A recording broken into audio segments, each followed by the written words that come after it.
Spiderman concrete के जंगल में घूमता रहा। उसकी मकड़ी जैसी भावना टहनी के हर झटके और पत्तियों की हर सरसराहट के साथ झुनझुनी कर रही थी। वह कुख्यात खलनायक डॉक्टर ऑक्टोपस का घंटों तक पीछा करता रहा, विनाश और अराजकता के एक ऐसे रास्ते का अनुसरण करता रहा जो उसे मैनहट्टन के दिल में और भी गहराई तक ले गया।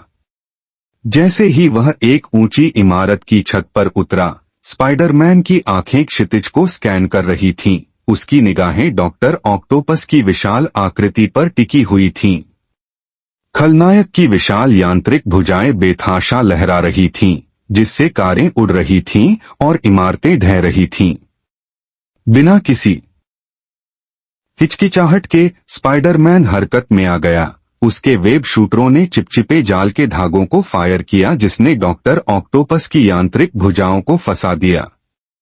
खलनायक गुस्से में दहाड़ उठा। उसकी आंखें क्रोध से जल रही थीं, क्योंकि वह मुक्त होने के लिए संघर्ष कर रहा था। स्पाइडरमैन ने अवसर का फायदा उठाया, बिजली की गति से घूंसे और लातें मारकर आगे बढ़ा, जिससे डॉक्टर ऑक्टोपस पीछे की ओर लड़खड़ा गया। खलनायक की यांत्रिक भुजाएं बेतहाशा फड़फड़ा रही थीं और उनकी विशाल धातु की मुट्ठियों के नीचे स्पाइडरमैन को कुचलने की धमकी दे रही थीं। लेकिन स्पाइडरमैन बहुत तेज था। वह अपनी मानवीय उपस्थिति को झुठलाते हुए भुजाओं के बीच से चकमा दे रहा था और घूम रहा था। उसने कई सटीक किक मारी, जिससे डॉक्टर ऑक्टोपस की भुजाएं खराब हो गईं। उनके धातु के अंग अपनी जगह पर लॉक हो गए और चिंगारी निकलने लगी।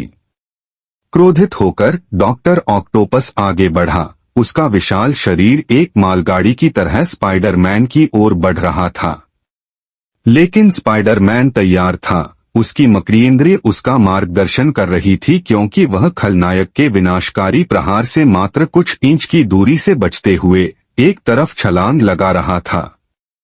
जैसे ही डॉक्टर ऑक्टोपस आगे बढ़ा, स्पाइडरमैन ने अवसर का फायदा उठाया और एक विनाशकारी किक मारी, जिससे खलनायक छत पर जा गिरा। यांत्रिक भुजाएं स्थिर पड़ी रहीं। यह एक लंबी और क्रूर लड़ाई थी, लेकिन अंत में न्याय की जीत हुई। जैसे ही पुलिस सायरन दूर से बजने लगा, स्पाइडरमैन ने व्यंग्यपूर्वक मुस्कुराया, यह जानते हुए कि उसका काम अभी खत्म नहीं हुआ है। शहर को हमेशा अपने वेबस्लिंगिंग हीरो की जरूरत होगी और स्पाइडरमैन हमेशा कॉल का जवाब देने के लिए मौजूद रहेगा। पराजित डॉक्टर ऑक्टोपस पर एक आखिरी नजर डालने के बाद स्पाइडरमैन सूर्यास्त में चला गया, आगे आने वाले किसी भी खतरे का सामना करने के लिए तैयार।